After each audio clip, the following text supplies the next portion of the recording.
The Voice a fait son retour sur TF1 le 6 février dernier pour une toute nouvelle saison. Et comme chaque année, la compétition a démarré avec les traditionnelles auditions à l'aveugle. L'occasion pour les téléspectateurs de retrouver Amel Bent, Marc Lavoine, mais aussi Florent Pagny. Ce dernier s'était absenté de son fauteuil rouge pendant 2 ans, avant d'annoncer l'année dernière son envie de revenir dans la compétition pour ses 60 ans, qu'il fête cette année. Un petit nouveau les a rejoints en la personne de Vianney. Et autant dire que ses premiers pas dans le télécrochet ont fait réagir les réseaux sociaux.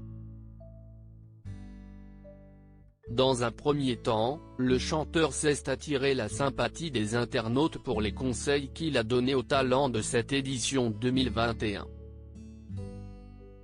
Vianney, j'adore les critiques qu'il fait. Il est constructif.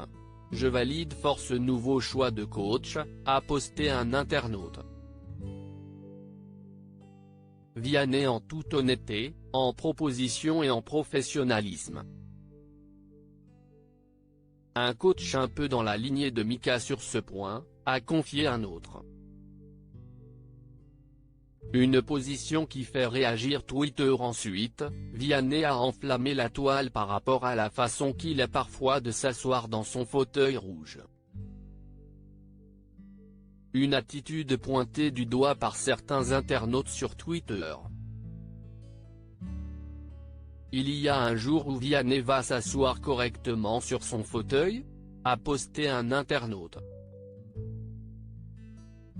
#The Voice, il faudra expliquer à Vianney comment s'asseoir sur un fauteuil, a continué un autre.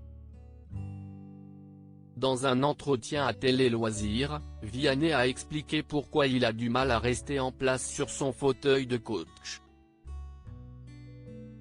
Une histoire qui remonte à son enfance. J'ai ça depuis tout petit, depuis l'école primaire. Je n'aime pas rester assis trop longtemps.